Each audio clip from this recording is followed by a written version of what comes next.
It's the Wisco Home Goods Summer Clearance event, and it's too hot to miss.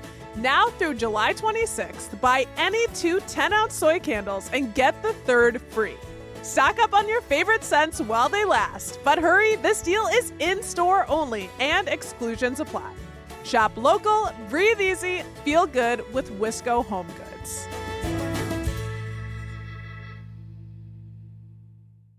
Think of the excitement of being a kid on the first day of school. Now imagine what it would feel like if your family couldn't afford to send you with a backpack and school supplies.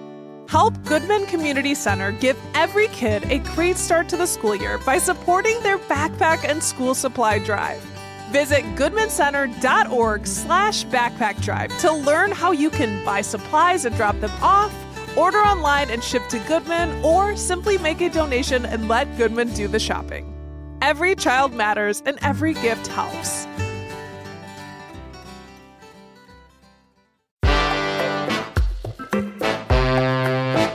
Today on CityCast Madison. We're calling it. It's officially mosquito summer because you may have noticed there are mosquitoes everywhere and it feels impossible to keep them at bay. So just how bad are they right now, and how can we protect ourselves against their nuisance and worse, their pathogens? We sat down with the co-director of the Midwest Center of Excellence for Vector-Borne Disease, Lyric Bartholomew, to get some expert advice. It's Tuesday, July 15th. I'm Bianca Martin, and here's what Madison's talking about.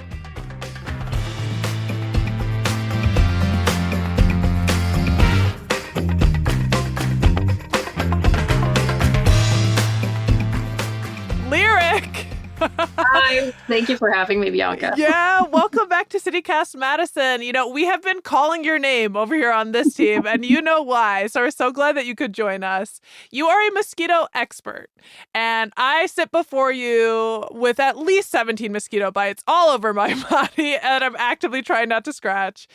Being outside for the 4th of July was brutal, and it's just like anytime I step outside, I'm eaten alive. Inquiring Madison minds want to know, what is going on with the mosquitoes? Is this year especially bad, or is it just us? You know, in this moment, it's really bad. So we're hearing from a lot of folks in Madison and, you know, folks that work here with us that the mosquito bite burden when we go into our backyards is just totally obnoxious right now. Yeah, I mean, it's like we've all been living it, and also people are abuzz online. So there were like multiple Reddit threads with hundreds of comments with some pretty like funny experiences. So I'm going to share a couple of them. One person said, much like the Allies lost control of France at the beginning of World War II, I have lost control of my own yard.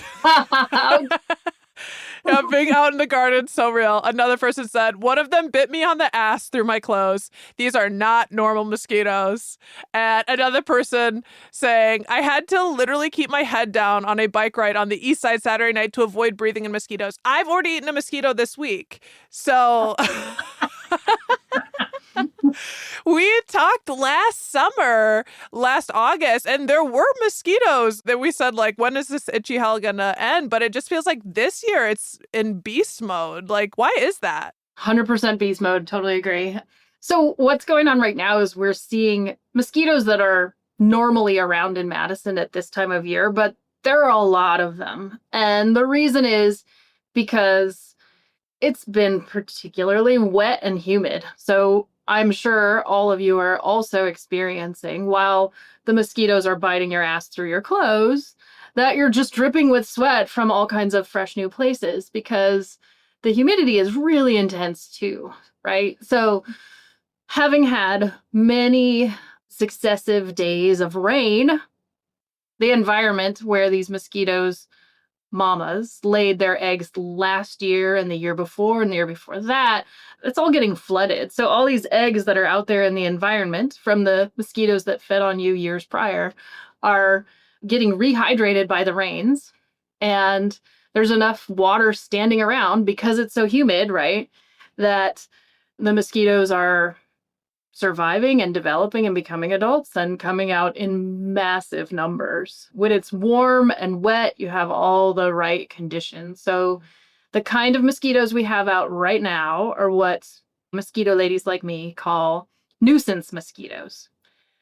And that's what they are. Another of my favorite words, Bianca, is pestiferous. They're horrible, right? They're just Pests. horrible pests. And you go outside and, you may have been outside for all of 3 minutes and gotten all 17 of those bites that are on you, right? So Mm-hmm. there are so many out there right now. And they may be doing weird things that you're not accustomed to, like biting through clothes, because there's so many. And so there's a lot of competition for blood. Oh my gosh. Yeah, I was out on a softball field yesterday. Well, I was in the stands.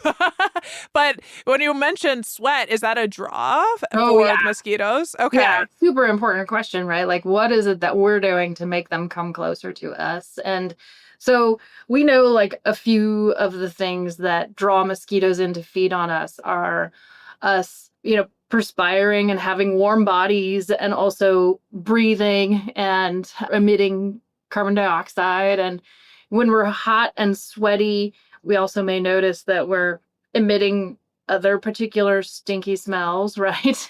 And so mosquitoes know all those things, bring them to their dinner. So they'll come to you in all those moments where you're the, warm body ready to provide. And do they smell other people? Because I feel like I was watching them find one person and then they found the rest of us. Like, is it like, oh, the smell, like, even if you're with a smelly person, like, okay, let's be real, it could be us. But smells are a big thing. Yes. And you mentioned, I feel like you told us last time you were on about the fact that, yeah, mosquitoes lay eggs years in advance. And you're saying the waters that have been coming in, are they waking up some mosquitoes that maybe wouldn't have come to life? Is that, that's what you're saying? Right. So what happens is the eggs, which is totally amazing to me, these little teeny eggs that a mosquito lays are out there on the soil in fields all around Dane County and, in various places where mosquitoes find soil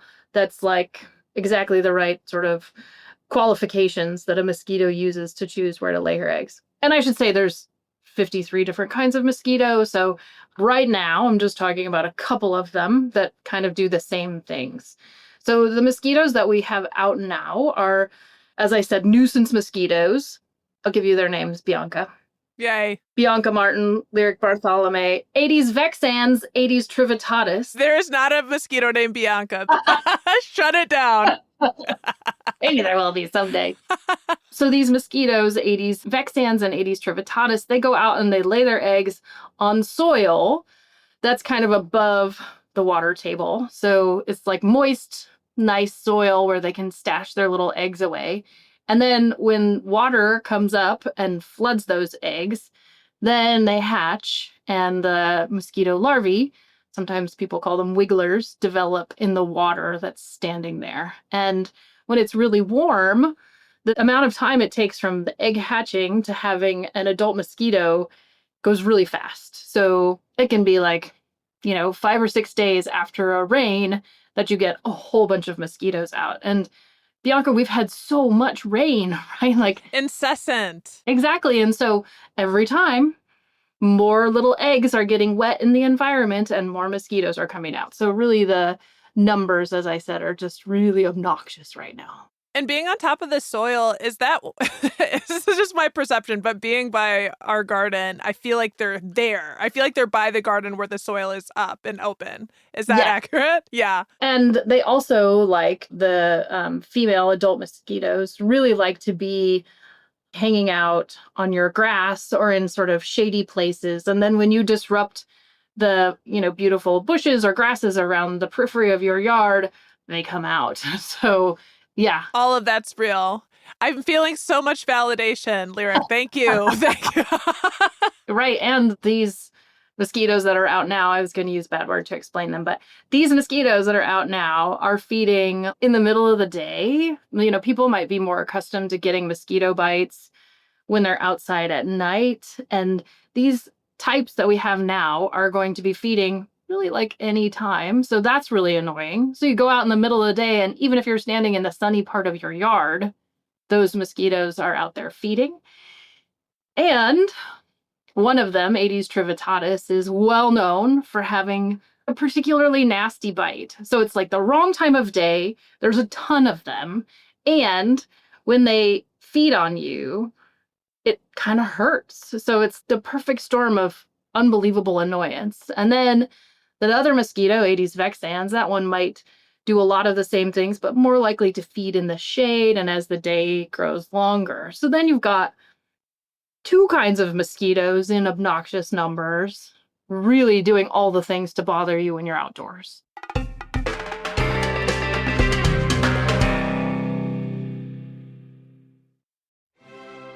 On July 19th, experience a night of wonderful music under the stars. Join Madison Opera for Opera in the Park, a free concert in beautiful Garner Park. A Madison summer tradition, Opera in the Park draws thousands of people to enjoy a concert of excerpts from opera and Broadway. Opera in the Park 2025 takes place at 8 p.m. on Saturday, July 19th. The rain date is Sunday, July 20th. The concert features music by Mozart, Bizet, Puccini, Beethoven, and more, performed by Renee Richardson, Emily Tragle, Andrew Bidlack, Benjamin Taylor, the Madison Opera Chorus, and the Madison Symphony Orchestra, conducted by John DeMaine. The audience is always invited to conduct with their light sticks on a special number. So pack your picnic, gather your friends, and join Madison Opera in Garner Park on July 19th to celebrate the power of connection through music. Learn more at madisonopera.org. This MailChimp-verific jingle is brought to you by MailChimp. MailChimp, your marketing with AI and more. Advanced automations to connect to your store. MailChimp, your marketing and boost your clicks. Multi-channel campaigns now with SMS. That's lit. MailChimp your marketing today with the #1 AI-powered email marketing and automation platform, Intuit MailChimp. #1 based on publicly available data on competitors' customers. Plans vary. SMS available as add-on. Visit MailChimp.com. So it's Mosquito Palooza. Like, they're coming in all different directions. And that's why people are like, no, like, something is different. Yes, you are right. We are here to validate you that there's a lot going on. And also, I just think in our recent history, last year was more rainy than the past two. We had droughts for a couple years, you know? So it does feel like this feels really different. Yes. Lyric, you're the co-director of the Midwest Center of Excellence for Vector-Borne Disease. You have access to a decade of data on these trends. Are you seeing anything else about the mosquitoes this year that stands out? At this point, really, what we're noticing is just the sheer number of folks who are reaching out asking the same questions you are. So that's distinct this year. We get to be a nuisance to you. No, it's a joy. It's like a chance to talk about bloodsuckers is my favorite thing, Bianca. Okay, yeah, because I honestly have been looking forward to this conversation. So. And while we're talking about the center, what are y'all doing over there? Like, what are you typically tracking and the things that you're studying? So we are interested in ways to protect people from mosquitoes and ticks and the pathogens they transmit. So we're looking at ways to, make it so people aren't getting bitten by mosquitoes that might transmit West Nile virus or bitten by ticks that might transmit the bacteria that cause Lyme disease and anaplasmosis and a variety of other kinds of pathogens. So we're trying all kinds of things, all kinds of different potential interventions. So ultimately to benefit public health is our goal. Mm-hmm. And that was one of my next questions for you. Are we seeing any emerging health concerns as it relates to viruses and diseases or bacteria? Thinking about West Nile, like, is anything showing up right now? Yeah, it's this interesting phenomenon where I think, we often think of a mosquito as a mosquito as a mosquito. And already I've told you that there's at least 2 different kinds that are out there feeding right now, named Aedes vexans and Aedes trivitatis. So at least those 2 we know are out in force. And then there's like 50 other kinds of mosquito. Maybe like one of the pacifying things I can tell you about these mosquitoes that are out right now and so bothersome is that they are really not what we think of as mosquitoes that transmit human pathogens. So If we're thinking about something like West Nile, it's a different kind of mosquito that transmits West Nile.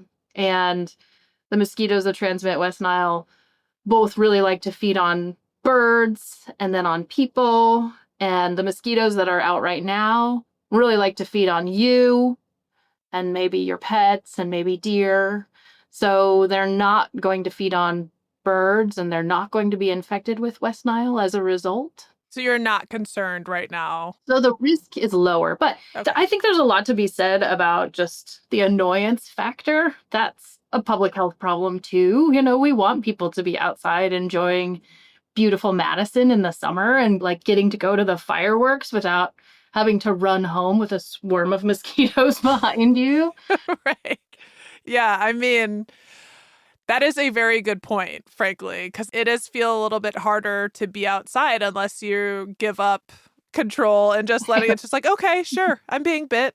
It is what it is. Or, you know, you like really go all out and find ways to protect yourself. So I was with my daughter, we were hiking over by Black River Falls a couple weekends ago, and it was intense. And I saw another hiker walk by with like a full mosquito net on. Thought like, you go. That's Okay. brilliant. Yeah. Yeah. You can buy those things. Fashion. Yeah. Yes. It's coming in season. I think that's it, right? You have to give up both visual and olfactory vanity and put on the mosquito repellent, even though it stinks, and maybe go for the head net too if it really drives you crazy to have them around your face and your ears.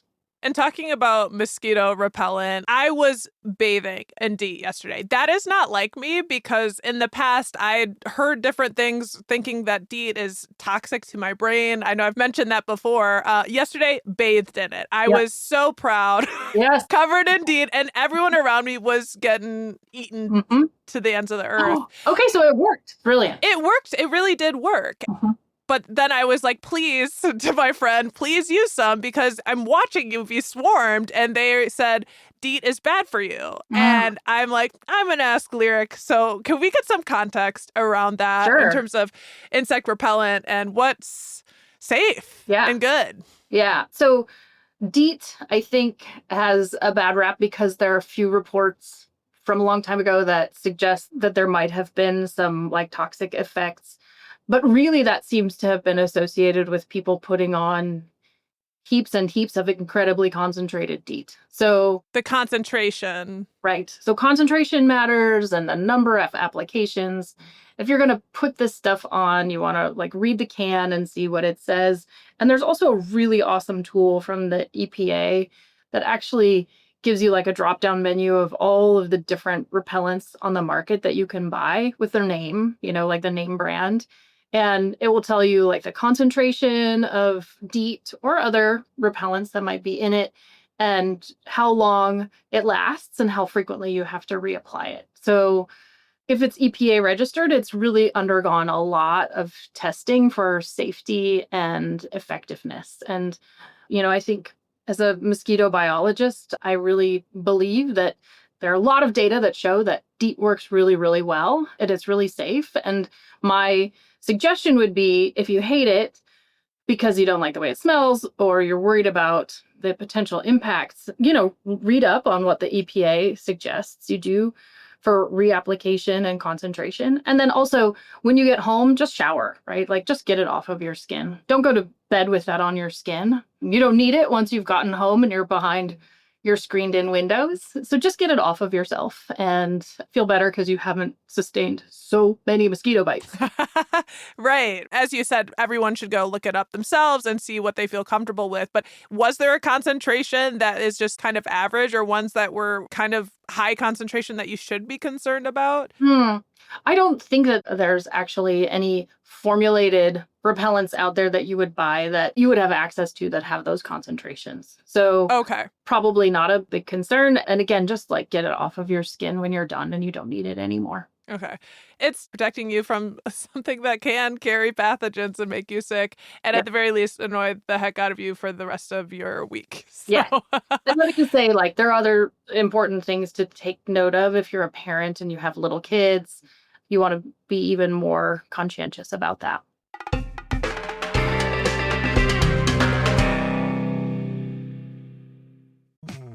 This episode is brought to you by San Pellegrino Ciao, a new kind of flavored sparkling water. The kind made with real fruit juice, a pinch of Sicilian salt, and the sparkle of the Italian sun.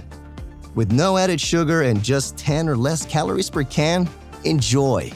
With love, from Italy. By San Pellegrino Ciao now. Hey, it's Ryan Reynolds here from Mint Mobile. Now, I was looking for fun ways to tell you that Mint's offer of unlimited premium wireless for $15 a month is back. So I thought it would be fun if we made $15 bills. But it turns out that's very illegal. So there goes my big idea for the commercial. Give it a try at mintmobile.com/switch. Upfront payment of $45 for 3-month plan, equivalent to $15 per month required. New customer offer for first 3 months only. Speed slow after 35 gigabytes if network's busy. Taxes and fees extra. See mintmobile.com. Well, we're talking about them as these pesky guys. They're really pesky ladies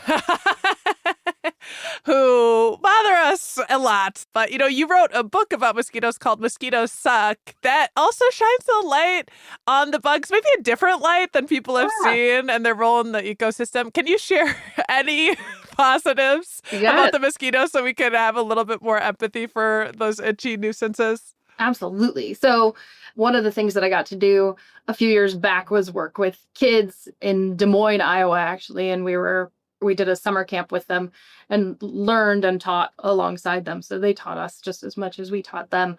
And what was really interesting was we spent like 2 weeks learning about mosquitoes, and we talked about how mosquitoes that feed on you are mosquito moms, and they're not trying to hurt you or cause you distress. They're just trying to get a little blood for their babies. And so if you can put your empathetic hat on, maybe in this moment in Madison, you cannot, but the reason they're out there doing that is just to feed their babies. So perhaps empathy helps with your perception of mosquitoes.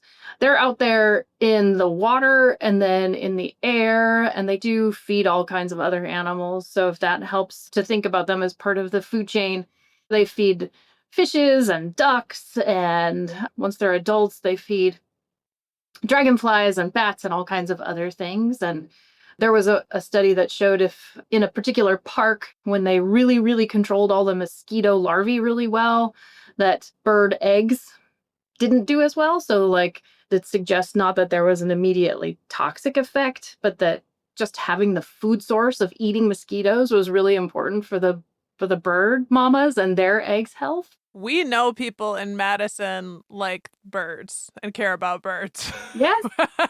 I love following the Wisco Burger and That's exactly, yeah. Yes. Amazing. Great content. So there's ecosystem services there. And also mosquitoes do feed on nectar. And there's some mosquitoes that probably are the only things that visit certain flowers and can move around their pollen. So they're pollinators. Okay. Yeah, I don't think that's widely brought up. Yeah. Yes. That's a lot of fun. I mean, what's your favorite thing about them? So I feel like they're inspiring for their tenacity and grit.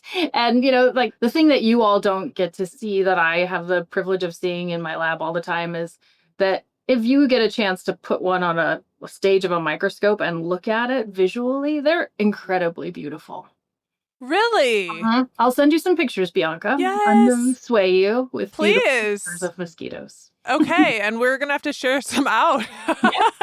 That is, you got to look close. Get proximate. And that's also about building empathy. And everyone loves pollinators, and especially beautiful pollinators. So I'm glad that we took the moment to talk about that. Mm-hmm. And I would love to end on a beautiful note, but we do have one more safety question for you. Yes, please. Which, it's also high time for other bloodsuckers like the deer tick. Yes. Who can also sadly carry the bacteria that causes Lyme's disease, as you said. So do you have any insights about how that population is doing and looking this year, and what folks should be doing to protect themselves against those risks from them? Yes. So we're just kind of at the point where the numbers of the ticks that are most risky for us to encounter are starting to come down, but still a really important point. So I'm glad you brought it up. And, if you're putting on DEET to protect yourself from mosquito bites, you're also serving yourself in that you've protected yourself from the bites of those deer ticks or black-legged ticks that transmit the bacteria that cause Lyme. So lots of good reasons to take those precautions. The other thing that we do to avoid bites from those ticks is I'll just dispel any misconceptions about ticks that our audience might have and say ticks don't bite or jump or fall out of trees. Like, they really get on you when you walk through brushy places and they grab onto your socks or pant legs and then move up your body. And so it's really important to try and prevent access for that particular first contact. So it's dorky, but like tuck your pants into your socks and put that repellent down there around your ankles and on your shoes and keep the ticks off of you in the same way that you would with mosquitoes using a repellent. And again, that EPA site has really great information about both protecting yourselves from ticks and mosquitoes, so you can figure out exactly what kind of repellent choice you want to make when you go to the store to make a purchase. Well, you said earlier, vanity, be gone. But also, maybe lean in. Maybe it is the thing. Make the fashion statement. Trendsetter. And I'll say, I was so successful yesterday. I first started just putting bug spray on my skin. And I said, nope, I'm putting it on my clothes. I just did the whole thing. And you said, put it on your shoes. Like, truly, like, DEET up. Yeah. And another thing that can be really helpful for folks who really don't like DEET or don't like the smell of it or the thought of it is that there are lots of clothing companies that sell gear that has repellent in it. So you could also either buy clothes that are going to make the mosquitoes and ticks less likely to feed on you, or you can buy the spray and spray the clothes yourself with this chemical called permethrin. And that's another way to keep things off of you, so it's just more tolerable to be outside. Mm-hmm. It's just occurring to me that some people are probably still not going to put on insect repellent. Yes. So if you're really trying to just like enjoy your space and you have access to outlets and other resources around where you're living, one potentially really great thing is to put out a big fan, and it's really hot outside. So like you get double benefit from having some air movement and also blowing the mosquitoes away from you. So blow them away. That was what I was going to say too. Yes, this is my job as a professor, is to blow the mosquitoes away.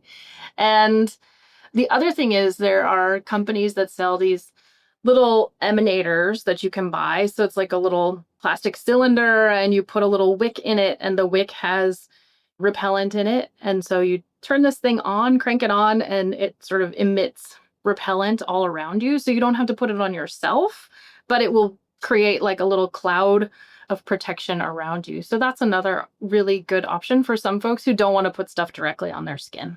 That's a good call. I think some people think about like putting out a citronella candle. Those are not the same thing. No. It'll smell nice, but not going to do anything to the mosquito burden around you. Got it. Well, I just wanted to make sure, add that clarity in. Lyric, you blow us away. We're so grateful for you. So fun. I always learn something new, and great to feel so affirmed that the mosquitoes are bad this year. Mm-hmm. Thank you for taking the time to join us. You're most welcome. Take good care. That's Lyric Bartholomew, co-director of the Midwest Center of Excellence for Vector-Borne Disease. If you want to check out that EPA website Lyric was mentioning on how to find the right insect repellent for you, that's linked in our show notes.